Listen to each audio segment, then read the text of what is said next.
오늘 우리에게 주시는 하나님 말씀은 누가복음 24장 13절에서 35절입니다.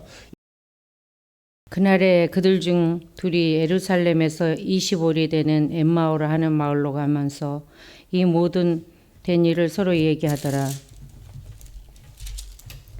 그들이 서로 얘기하며 문의할 때 예수께서 가까이 이르러 그들과 동행하시나 그들의 눈이 가려져서 그인 줄 알아보지 못하거늘 예수께서 이르시되 너희가 길 가면서 서로 주고받고 하는 얘기가 무엇이드냐 하시니 두 사람이 슬픈 눈빛을 띠고 머물러 서더라.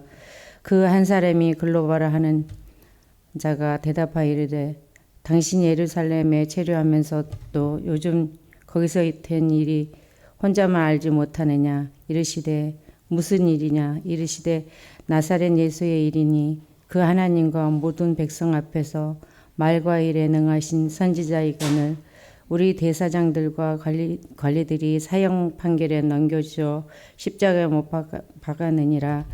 우리는 이 사람이 이스라엘을 속량할 자라고 바랐노라. 이뿐 아니라 이 일이 일어난 지가 사흘째요. 또한 우리 중에 어떤 여자들이 우리로 놀라게 하였으니 이는 그들이 새벽에 무덤에 갔다가 그의 시체는 보지 못하고 와서 그가 살아나셨다 하는 천사들의 나타남을 보았다 함이라. 또 우리와 함께 한 자 중 두어 사람이 무덤에 가 과연 여자들의 말한 바와 같음을 보았으나 예수는 보지 못하였느니라 하거늘 이르시되 미련하고 선지자들이 말한 모든 것을 마음에 더디 믿는 자들이여 그리스도가 이런 고난을 받고 자기의 영광에 들어가야 할 것이 아니냐 하시고 이에 모세와 모든 선지자의 글로 시작하여 모든 성경에 쓴 바 자기에 관한 것을 자세히 설명하시니라. 그들이 가는 마을에 가까이 가매 예수는 더 가려 하는 것 같이 하시니 그들이 강건하여 이르되 우리와 함께 유하사이다. 때가 저물어 가고 날이 이미 기울었나이다 하니 이에 그들과 함께 유하러 들어가시니라. 그들과 함께 음식 잡수실 때 떡을 가지사 축사하시고 떼어 그들에게 주시니 그들의 눈이 밝아져 그인 줄 알아보더니 예수는 그들에게 보이지 아니하시는지라. 그들이 서로 말하되 길에서 우리에게 말씀하시고 우리에게 성경을 풀어주실 때에 우리 속에서 마음이 뜨겁지 아니하더냐 하고 곧 그때로 일어나 예루살렘에 돌아가 보니 11 제자 및 그들과 함께 한 자들이 모여 있어 말하기를 주께서 과연 살아나시고 시몬에게 보이셨다 하는지라. 두 사람도 길에서 된 일과 예수께서 떡을 떼심으로 자기들에게 알려주신 것을 말하더라. 아멘. 사랑하는 성도 여러분, 한 주간도 안녕하셨습니까? 지난주 부활주일에 풍성한 식사를 나눠서 그런지 얼굴들이 유독 밝아 보입니다. 이 시간 병상에서 또 지방에서 해외에서 영상으로 예배드리는 여러분들과 함께 인사를 나눴으면 좋겠습니다. 우리 주님 부활하셨습니다. 그분은 살아계십니다. 할렐루야 인사하십니다. 우리 주님 부활하셨습니다. 그분은 살아계십니다. 할렐루야. 자, 이렇게 믿음을 가진 분들에게 있어서 가장 큰 적이 있다면 무엇일까? 그 적은 바로 매너리즘이다라고 저는 생각합니다. 외래어이면서 우리말처럼 자주 쓰여지는 단어 매너리즘. 이 단어는 사전적으로는 일정한 기법이나 형식에 습관적으로 되풀이되면서 독창성과 신선함을 잃어버린 상태라고 이렇게 정의하고 있습니다. 아마 타승이라는 말로 대체해도 좋을 것 같습니다. 본래 이 단어는 예술 세계에서 사용되던 단어인데 독창성을 잃어버리고 평범한 경향으로 고정되어서 감동을 상실함으로 사실상 퇴보해가는 전통주의다라고 그런 의미를 갖고 있다고 합니다. 그러나 오늘 이 단어는 우리의 삶 전반에 걸쳐서 매우 보편적으로 사용되고 있습니다. 우리의 삶의 마당에서 신선한 감각을 상실하고 경직된 상태에서 반복되는 몸짓에 익숙해져서 모든 것이 의미를 상실한 것, 이런 것들을 우리는 매너리즘이다 또는 타성에 젖었다 이렇게 얘기를 합니다. 근데 오늘날 가장 신앙생활에 무서운 것도 바로 이 신앙생활의 매너리즘이 아닌가 이런 생각이 듭니다. 교회에 주일마다 빠짐없이 참여하고 예배에도 익숙하지만 일종의 습관에 불과한 것, 의무방어전처럼 다니는 것, 부활절이 오면 또 하나의 기독교 명절이 왔구나, 또 부활절 행사가 이제 있고 지나가는구나 하는 무관심, 그러한 태행적인 관습으로 지나가는 것, 이것 얼마나 무서운 것인지요. 죽은 자의 부활이 사실이라면 이것은 우리의 존재를 뒤흔들어 깨우는 엄청난 그러한 사건이 아닐 수 없음에도 불구하고 부활절이 왔구나, 또 부활절이 가는구나, 세월 잘 갑니다, 이런 식으로 맞이한다면 이것은 틀림없이 매너리즘에 빠진 것입니다. 라오디게아 교회에 주신 하나님의 준엄한 말씀이 생각납니다.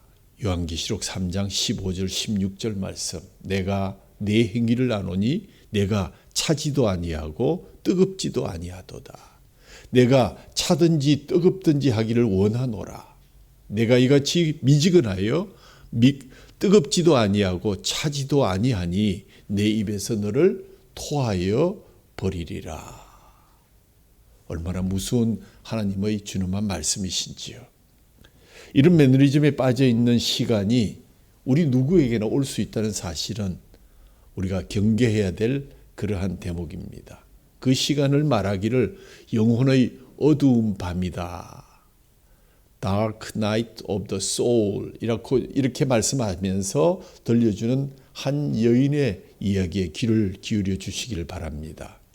1979년 12월 11일 이미 추워가기 시작한 북유럽 오슬로 공항에 인도 의상사리를 걸치고 샌들을 신은 키 작은 여인 마더 테레사는 인간이 주는 가장 영예로운 상인 노벨 평화상을 받기 위해서 비행기에서 내렸습니다. 그녀는 노벨 수상식의 하이라이트인 수상 소감에서 다음과 같은 연설로 마무리를 합니다. 그리스도는 우리의 마음에 계십니다.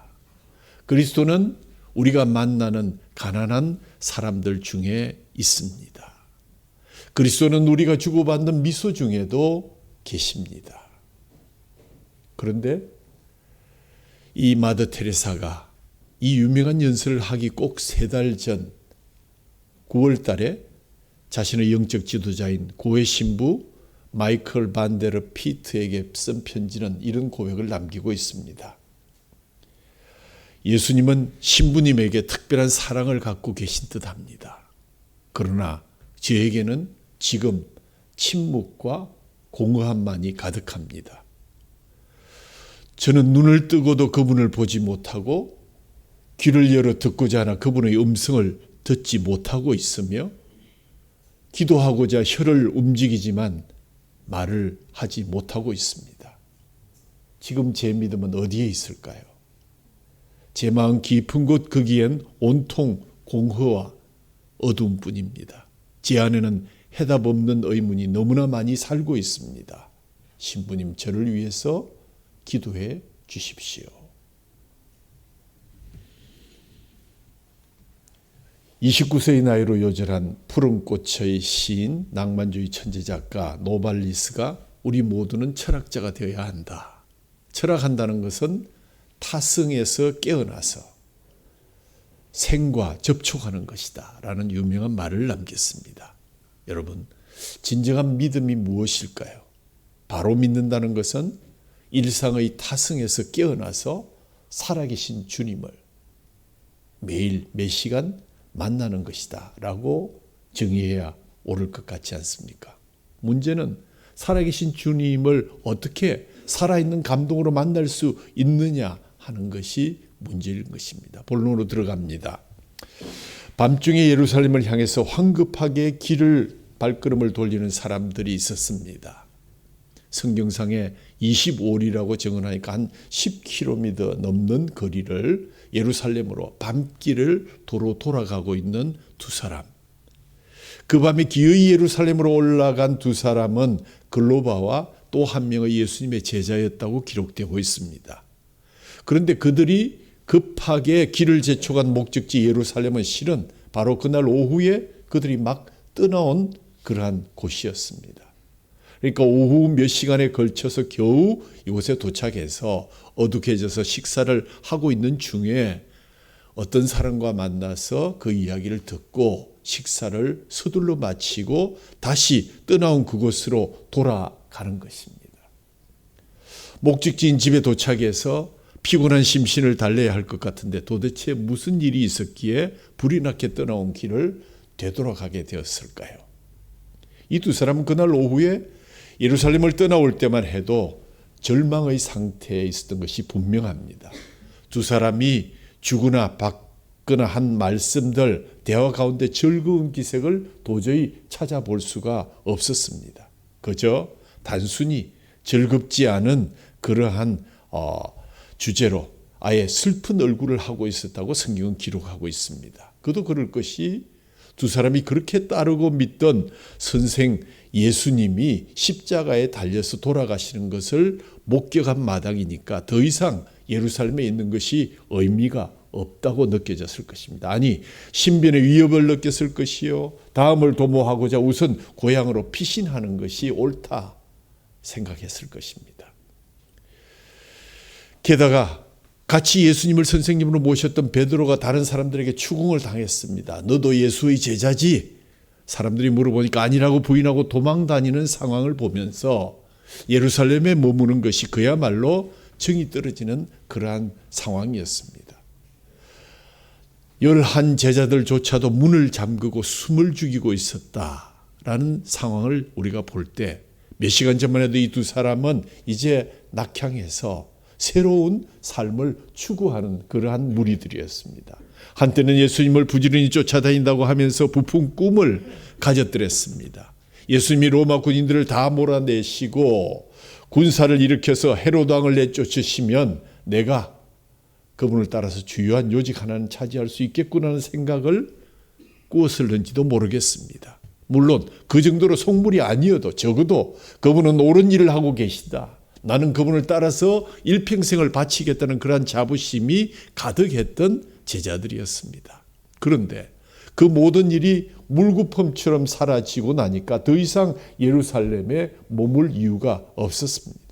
그래서 고향으로 돌아가기로 작정하고 두 사람은 황급히 예루살렘을 빠져나온 것입니다. 고향으로 돌아가서 새로운 직장을 알아보고 새로운 시작을 해야 되겠다. 이제까지 예수님을 따라다니느라 가족들을 챙기지 못했고 또 앞으로 사람들 눈을 피해서 살아가려면 든든한 직장 하나는 있어야만이 되겠다는 그러한 복잡한 심정으로 그들은 고향으로 돌아가고 있었습니다. 당장 내일 무슨 일을 해야 할지 막막한 상황이지만 한 가지 분명한 것은 더 이상 이 두 사람에게 예수님에 대한 기대는 없어졌다는 것입니다.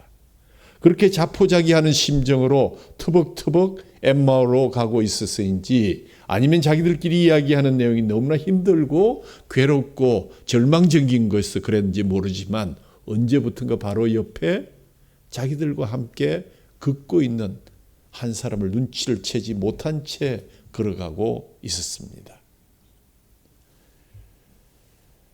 10분 아니면 한 20분? 아니 한 1시간? 알지 못하지만 어느 사이에 같이 걷던 그분이 말을 걸게 됩니다. 비로소 누군가 자기들과 함께 걷고 있다는 사실을 눈치를 채고 그분의 물음에 답합니다. 무슨 이야기들을 그렇게 하고 있으십니까? 그랬더니 두 제자가 말하기를 아니 예루살렘에서 오시는 모양인데 그 난리를 몰랐을 리가 없지 않습니까? 그 이야기 못 들으셨어요.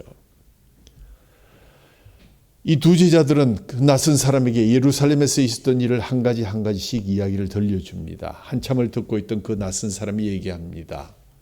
분명히 모세와 선지자들이 부활에 대해 기록하지 않았습니까? 여기서 모세와 선지자들의 모세오경과 선지서, 즉 구약 성경을 뜻합니다. 그러니까 이미 구약 성경에 메시아에 대해서 분명히 예언되어 있고 메시아인 그리스도가 고난을 받고 죽임을 당한 후에 반드시 부활하시는 것까지 기록되어 있는데 왜 믿지 못하는 것이냐, 그런 의미입니다. 미련하고 선지자들이 말한 것을 잘 믿지 않는 사람들이구려. 그리스도가 반드시 이런 고난을 겪고서 자기 영광에 들어가야 하지 않겠소. 원문에 보면 오늘 미련하다는 말 25절 앞에는 하는 어떤 탄식의 감탄사가 들어있습니다. 그러니까 정말 미련한 사람들입니다. 깊게 생각하지 못하고 빨리 깨닫지도 못하는 이 두 사람과 그 많은 제자들을 향해서 한숨을 쉬면서 이 이야기를 시작하셨다는 것입니다.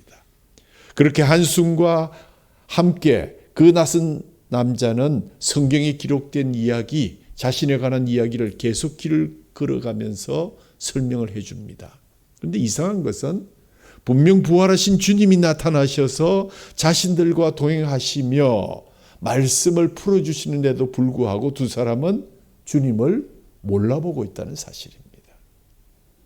16절에 보니까 그들의 눈이 가리워져서 그인 줄 알아보지 못했다. 그러고 보면 갈릴리 디베랴 호숫가에 부활하신 주님이 베드로와 제자들에게 나타났을 때도 처음엔 제자들이 알아보지 못했습니다. 그러다 요한이 제일 먼저 알아보지요. 아마도 부활하신 주님의 모습이 변모되어서 못 알아보았을 수도 있겠지만 기대하지 않아서 설마라는 생각에 주님을 알아보지 못했던 것 같습니다. 그런데 오늘 본문은 특이하게도 그들의 눈이 가리워졌다라고 이야기합니다. 근데 그 뒤에 31절에 보면 대조적인 구절이 나오죠. 그들의 눈이 밝아져서 그인 줄 알아보았다. 바로 이 말씀입니다. 눈이 가리워져 있느냐, 눈이 떠져 있느냐, 눈이 밝아져 있느냐 하는 것은 오늘 본문의 핵심되는 중요한 말씀입니다. 우리의 미련함도 결국은 우리의 영적인 눈이 가려졌기 때문이다 라는 사실을 우리는 다시 한번 마음에 새기면서 우리 자신들이 정말 영의 눈이 가리워져서 보면서도 보지 못하고 들으면서도 듣지 못하는 이 미련함을 우리가 어떻게 벗어날 것인가, 오늘 이 이야기를 통해서 우리가 다시 한번 말씀을 받기를 원합니다. 이렇게 차근차근 제자들에게 설명하면서 계속 길을 걸어가다가 어느덧 목적지 엠마오에 도착하게 되었습니다. 그런데 말을 듣고 있던 이 두 제자의 마음에 무슨 일이 생겼는지 모르지만 도저히 이 낯선 남자를 그냥 보낼 수가 없었습니다. 이유는 알 수 없지만 그냥 보내면 굉장히 중요한 것, 꼭 내가 알아야 될 것을 놓치지 않을까 하는 마음에 타들어가는 그런 갈급한 심정이었던 것 같습니다. 그래서 이 낯선 남자는 계속해서 자기 길을 가려고 하는데 이 두 제자가 그 남자를 붙잡습니다. 날도 어두워졌으니 집에 들어가서 머물고 가시라고. 참으로 이상한 일이죠. 낭망하고 실망했던 사람들이 자기 집에 도착했으면 이제 과거를 잊고 내일을 도모하기 위해서 이제 몸부터 씻고 잠자리에 들면 될 터인데 길에서 만난 낯선 사람에게 먼저 구하지도 않은 이런 친주를 거의 강요하다시피 하고 있다. 계속 자기 길을 가려고 하는 사람을 강권했다는 것입니다. 무슨 이유입니까? 마음에 끄는 무엇이 있다라는 것을 느꼈고 발견했기 때문이다. 정확하게 알 수는 없지만 마음의 기대를 부르는 무언가를 발견했던 것입니다. 그것이 무엇일까요? 자기들이 들은 소식일까요? 아닙니다. 참으로 이상한 점은 이 두 제자가 들은 가장 최근의 소식은 그들의 마음속에 전혀 희망을 불러일으키지 못했다는 점입니다. 두 제자가 가장 최근에 들은 소식은 예수님이 십자가에 달려 돌아가신 소식이 아닙니다. 베드로가 모닥불 옆에 있다가 너도 예수와 한패지 그 소리에 듣고 놀라서 도망갔다는 게 이 두 사람이 들은 최신 뉴스가 아닙니다. 이 두 사람이 들은 최신 뉴스는 예수님이 다시 살아나셨다는 이야기입니다. 분명히 고향 엠마오로 낙향하기 직전에 그 소식을 들었습니다. 어떤 여인들이 보았고 두 제자가 가서 확인했다. 예수님이 다시 사신 것 같다.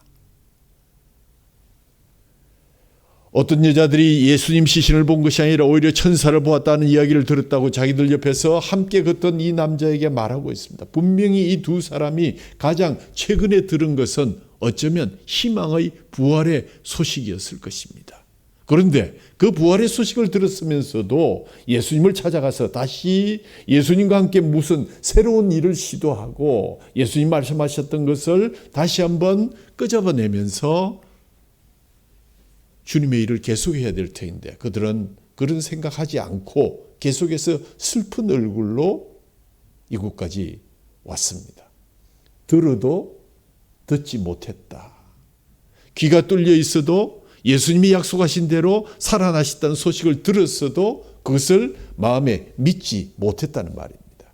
그것을 믿지 못하니까 자기들 생각대로 고향으로 엠마오로 터벅터벅 발걸음을 옮기게 된 것입니다. 그런데 이 두 제자가 귀만 먼 것이 아니라 눈도 멀었던 것 같습니다. 두 눈으로 예수님을 보고 있으면서도 그가 3년 동안 섬기던 예수님인지를 깨닫지 못했다는 것입니다. 열심히 예수님을 쫓아다녀서 믿음이 좋은 것 같이 보여도 세상 근심과 두려움이 눈을 가리고 귀를 막으면 좋은 소식이 들려도 아무리 은혜가 내게 와서 부딪혀도 그것을 좋은 소식으로 받을 수 없다. 은혜를 은혜로 깨닫지 못한다는 사실을 우리는 다시 한번 확인하게 됩니다. 마음으로 그것이 믿어지지 않고 마음으로 그 좋은 부활의 소식이 부활의 소식으로 들려지지 않는다는 것입니다. 무엇이 필요합니까? 바로 예수님이 필요합니다. 예수님이 우리와 함께 걸어가는 것이 필요합니다. 아니, 예수님이 이미 우리와 함께 동행하심으로 두 제자에게 가장 시급한 일이 있다면 바로 예수님을 알아보는 눈, 부활하신 예수님을 찾는 것, 우리의 영의 눈을 떠서 예수님을 알아보고 또 그분을 찾는 것이 가장 중요한 것이었다라는 사실을 우리는 발견하게 됩니다. 그러면 어떻게 하면 예수님을 찾을 수 있을 것인가? 진리의 말씀을 사모하는 마음을 가져야 한다라는 성경의 대답을 듣게 됩니다. 두 제자는 예수님이 부활하셨다라고 하지 않고 뭐라 그랬습니까? 예수님의 시신이 없어졌다더라. 부활하셨다라면 부활한 줄로 믿으면 될 터인데 시신만 없어진 것 같더라. 그동안 살아나리라고 말씀하셨던 것은 전혀 기억에도 없이 그저 시신이 없어졌다. 무섭다. 어떤 일이 일어날지 모르겠다. 그 마음에 믿는 마음이 없어 예수님의 제자라고 하기에는 약한 그런 믿음을 가지고 있었고 그렇기 때문에 부활에 관해서 전해진 소식을 제3자의 입장에서 매너리즘에 빠져서 무관심 속에 들을 수밖에 없었고 전할 수밖에 없었다는 것입니다. 그런데 이 제자들에게 있어서 그래도 소망이 있는 것은 비록 믿음은 굳건하지 못했지만 그 마음속에 말씀을 사모하는 심정이 있었다는 것입니다. 비록 한 번에 알아듣는 그런 점은 부족했을지 몰라도 그 마음 중심에는 진리가 무엇인가, 나를 살리는 것이 무엇인가, 내가 참으로 지켜야 할 것이 무엇인가, 예수님께서 말씀하신 그 복음이 무엇인가 하는 갈망의 마음은 있었던 것 같습니다. 그 마음이 있었으니까 길을 가다가 비록 눈이 가려져서 예수님인지 알지 못했지만 이야기를 나누게 된 분에게 자기들이 예수님을 열심히 쫓았다고 당당하게 얘기했고 그래서 그분이 진리의 말씀을 전하니까 또 그것이 귀한 말씀인 줄 알고 따랐다는 것까지 설명하고 있지 않습니까? 이렇게 인생길을 걸어갈 때 우리가 누군가와 함께 걸어갈 때 필요한 것은 말씀을 깨달을 수 있는 진리를 사모하는 마음이 있어야 되는 것입니다. 진리를 사모하는 마음을 가지고 있으면 예수님이 떠나시지 않고 우리의 목적지까지 동행하심을 믿으시기 바랍니다. 이렇게 말씀에 대한 열정이 있을 때 예수님은 동행하여 주실 뿐만 아니라 말씀까지 전해 주시는 것입니다. 그러나 이런 열정 없이 세상의 헛된 거짓 이야기를 듣고 침소봉대에서 또 전하고 하는 그러한 행위에 빠진다면 예수님을 다시 찾는 일은 불가능해질 것입니다. 예수님이 직접 성경, 즉 구약의 말씀을 풀어서 전해주시고 스스로를 증거하십니다. 이 말씀이 선포될 때 비록 길에서 걸어가면서 들었음에도 불구하고 그들 마음속에 절망이 조금씩 그치기 시작했고, 다 죽어가던 마음속에 거룩함과 진리에 대한 열정이 두근거리면서 다시 살아남을 알 수 있었던 것은 뒤에 우리가 그 길에서 그분이 자신에 대해 설명할 때 우리의 마음이 뜨겁지 아니하더냐. 엠마오로 가는 그 길, 실패와 절망으로 힘들어 외로워서 서로 아픈 기억을 주거니 받거니 이야기할 때 그 아픔을 치료하면서 과거를, 진리를 되살려주는 동반자는 바로 예수님이셨습니다. 오늘 본문에서 그 예수님을 가정의 손님으로 초대하자 무슨 일이 일어났는가? 예수님께서 부활 후에 제 아들의 식사 초대 영화에서 음식을 기다리는 장면을 그린 렘브란트의 그림입니다. 레오나르도 다빈치의 최후의 만찬이 예수님이 이 세상 최후의 만찬이라고 한다면 이 엠마오의 저녁 식사는 예수님의 부활 이후 첫 번째 저녁 식사로 렘브란트의 걸작 중에 하나입니다. 부활하신 예수님께서 함께 하시지만 아직도 제자들은 순환의 두려움에 떨고 있는 것 같습니다. 반 이상을 차지하는 깊고 어두운 벽, 식탁보다 더 희미한 예수님의 후광은 두려움에 휩싸인 제자들의 마음을 대변하는 듯합니다. 허공을 응시하는 예수님의 눈빛은 믿음을 잃은 제자들을 바라보시는 예수님의 마음을 느끼게 합니다. 같은 공간 안에 다른 시간 속에 있는 제자들이 깨어나기를 기다리시는 예수님의 간절한 모습을 이 화폭에 담을 수 있다는 것은 과연 천재였다라고 생각하게 됩니다. 이게 잘 보이지 않지만 예수님이 떡을 드셔서 하늘을 향하여 하나님께 축사하시고 음식을 나누어 주셨습니다. 이 집의 주인은 분명히 제자인 글로바이지만 그런데 이 가정에 예수님이 초대되자 가정의 주인이 글로바에서 예수님으로 바뀌었습니다. 그리고 곧 눈이 밝아지는 역사가 일어났습니다. 이제 그들은 절망을 피하려고 찾아온 엠마오에 더 이상 머물지 않고 희망을 가지고 예루살렘으로 그 밤에 바로 떠나게 되었습니다. 무엇을 할지 몰라서 그저 터벅터벅 실패자의 길을 걸어왔던 그 길을 멈추고 희망의 길을 향해서 예수님께서 이들의 마음에 확신과 굳은 마음을 심어주셔서 그날 밤 바로 예루살렘으로 돌아가는 그러한 길을 택하게 하셨습니다. 이 모든 것이 예수님을 가정의 손님으로 초대했을 때 일어난 일입니다. 여러분도 여러분의 가정에 또 여러분의 심령에 주님을 초대해서 새로워지고 눈이 밝아지고 귀가 밝아지는 역사가 있기를 간절히 소원합니다. 예수님을 손님으로 모시는 일, 그래서 그분이 우리의 주인 되시는 일이 얼마나 우리에게 중요한 일인지요.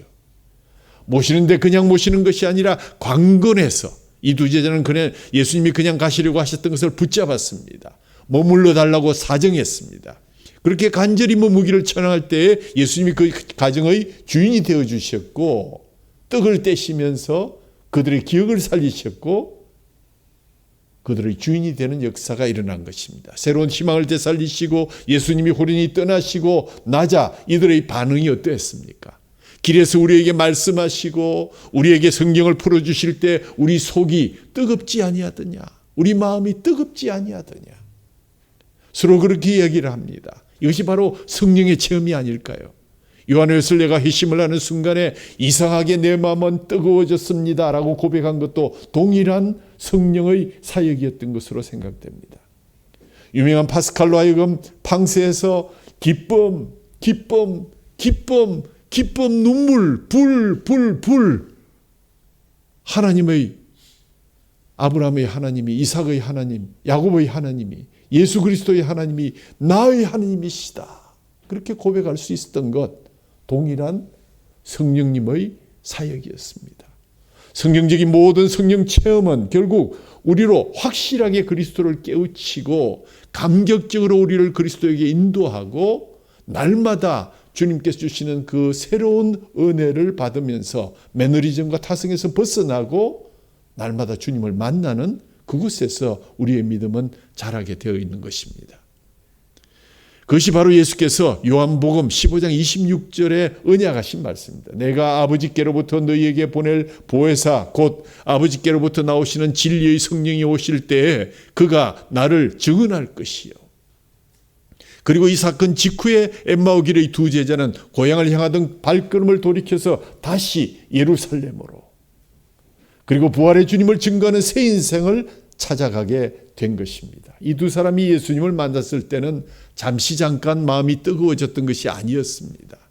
예수님이 말씀하실 때에도 마음이 뜨거워졌다고 합니다. 성경을 풀어주실 때도 마음이 뜨거워졌습니다. 조금 전까지 함께 계셨을 때도 계속 마음이 뜨거워졌다가 바로 온 마음을 사로잡을 정도로 감동이 되어 마음이 뜨거워졌는데 특별히 그분이 우리 앞에서 마지막 식사를 할 때 하셨던 성만찬의 시간, 그 떡을 떼어 우리에게 주실 때 우리는 비로소 우리의 눈이 활짝 떠졌다라는 고백을 하고 있는 것입니다. 오늘 본문의 원단어들은 바로 그들 안에서 배우고 그들 안에서 수련되어서 생긴 것이 아니라 전적으로 하늘로부터 바깥에서부터 그들에게 주어진 것입니다. 이 두 사람이 느꼈던 뜨거움은 밖에서 연유했습니다. 바로 하나님이 주신 뜨거움을 받아들인 것입니다. 날이 갈수록 사람들이 희망을 잃어갑니다. 무거운 마음으로 낙향하는 사람들도 늘어만 가는 듯합니다. 가정의 위기라는 말들도 많이 하고 있습니다. 그러나 그럴 때일수록 우리 옆에 우리와 함께 걷고 계시며 우리에게 말씀하시는 예수님을 발견하는 복을 가지셔야 합니다.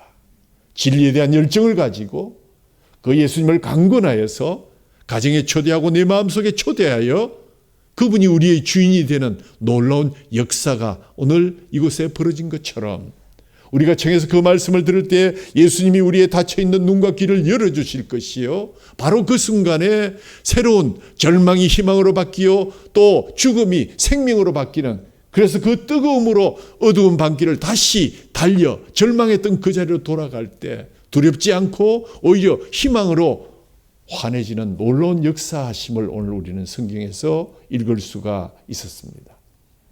결론을 말씀드립니다. 대부분이 기억하시겠지만 과거 베트남 전쟁이 지루하게 계속되고 있을 때의 이야기입니다.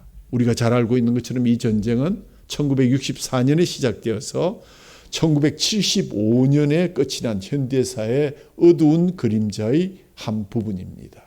이 전쟁이 한참 진행 중인 1969년 미국인들은 다른 어떤 해보다 추운 겨울을 지내고 있었습니다. 희망이 없었습니다. 언제 이 전쟁이 끝날 것인가?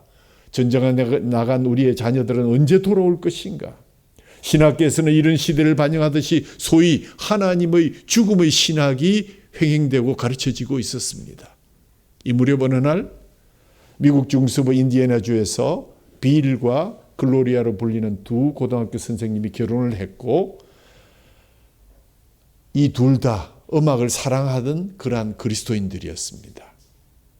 두 사람은 교회 음악 사역에 헌신하고자 학교를 사임하고 미래 사역을 설계하고 있었습니다마는 당시의 사회 분위기와 또 경제적인 여건이 너무 어두운 탓인지 작곡도 제대로 되지 않고 건강도 여의치 않고 사역의 길도 열리지 않은 채 1970년 봄을 맞이하고 있었습니다.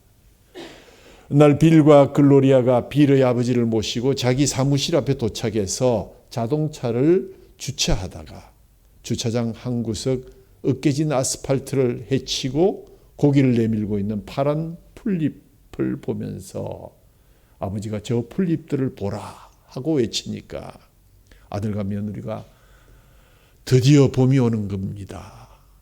드디어 봄이 왔습니다. 얼마 안 되어 그 가정에 아들이 태어납니다. 이런 어두운 시대를 자기 가족이 어떻게 헤쳐나갈 것인가를 기도하면서 그날의 그 장면, 아스팔트를 뚫고 나오던 한 풀잎을 생각하면서 마음속에 한순간 두려움이 사라지고 주님 임재의 기쁨이 그녀의 마음을 채우는 것을 경험하면서 붓을 들어 노래를 쓰기 시작합니다. 살아계신 주, 나의 참된 소망, 걱정 근심 전혀 없네. 사랑의 주 내 갈 길 인도하시니 내 모든 삶의 기쁨 늘 충만하네. 그가 살아 계시기에. 그 찬양의 제목은 Because He Lives. 그가 지금 살아 계시기에 라는 유명한 찬양이 탄생하게 되었습니다. 그렇습니다. 주님은 부활하셨습니다. 저는 서두에 우리가 경계해야 될 가장 큰 적이 바로 매너리즘이다. 익숙합니다. 이 어려운 국면에서 나라가 울고 국민적인 트라우마에서 벗어나지 못한다고 해서 주님은 90%만 부활한 것이 아닙니다.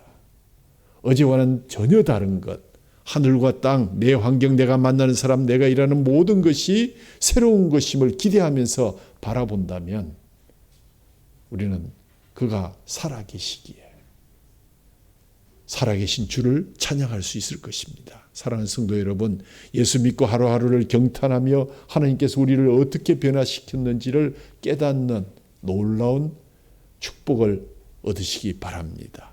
어느 날 내 삶에 그 경탄이 머물 때가 있죠. 멈출 때가 있습니다. 그때 그 성숙이 멈추고 기대하는 마음이 사라지고 과거를 붙잡고 살게 되고 세상을 바라보면서 두려움에 떨 때가 있습니다. 그러나 그렇다고 해서 예수님이 이 땅에 오신 사건이 번복되지 않습니다. 하나님께서 우리 죄를 위해서 십자가에 못 박혀 죽은 그를 다시 살리셨고 그것은 건축자들의 버린 돌이 머릿돌이 된 사건과 같은 것입니다. 이 놀라운 사실을 기이한 눈과 놀라운 마음으로 감격한 마음으로 바라보는 것이 우리의 축복일 것입니다. 신앙이란 우리에게 주신 자유입니다. 신앙이란 우리의 마음을 여는 것입니다. 신앙이란 매일매일 삶의 사건 속에서 놀라움과 경탄을 경험하는 것입니다. 오늘도 이 놀라운 축복을 예수 그리스도를 통해서 경험하면서 우리의 환경보다 우리의 문제보다 훨씬 더 크신 하나님, 이미 오셨고 다시 오실 예수 그리스도, 엠마오로 도망가는 우리를 다시 부활의 현장으로 유턴시켜서 우리의 슬픔보다 더 큰 기쁨을 주시고 우리의 죽음을 완전한 새 생명으로 주시는 하나님을 향해 나아가는 복된 믿음의 사람들이 다 되시기를 주님의 이름으로 축원합니다. 살아계셔서 역사하시는 하나님 아버지, 우리를 불쌍히 여겨 주옵소서. 무서움과 두려움과 큰 기쁨에 전율했던 여인들처럼 우리도 부활하신 주님 앞에서 무서움과 두려움과 큰 기쁨에 전율하며 감동하고 춤추게 하옵소서. 부활을 믿지 못하던 믿음에서 출발한 제자들이 부활하신 주님을 위해 생명을 바쳤던 것처럼 회개의 심령에 부어주시는 부활의 능력을 가지고 부활의 증언자가 되어 사방에 깔린 죽음의 세계에 부활의 소식을 전하는 생명의 기운을 넣는 증거자들이 되게 하여 주시옵소서. 엠마오로 피신하던 두 제자가 주님을 만나 마음에 뜨거움을 느끼고 그 눈이 밝아져서 다시 예루살렘의 절망의 밤길로 돌아서서 달려간 것처럼 희망으로 밝아오는 놀라운 새아침의 역사를 맛보게 하옵소서. 오늘도 우리에게 주시기를 원하는 주님의 살과 피를 저희들이 받습니다. 부활신앙의 소망 안에서 모든 죽음의 세력과 불의에 저항하는 생명의 청지기들이 될 수 있도록 하나님 그 원동력이 되게 하여 주옵소서. 불의의 재난으로 슬픔당한 유가족과 또 세상의 모든 슬픔당한 자들에게 이 부활의 소식이 전해지고 그 복음 들려질 수 있도록 그들의 눈을 열어주시고 눈물을 닦아 주옵소서. 생명의 주여, 우리를 불쌍히 여기시고 오늘도 우리를 힘주시고 능력 더하여 주셔서 주님을 바라보게 하옵소서. 예수님의 이름으로 기도하옵나이다. 아멘.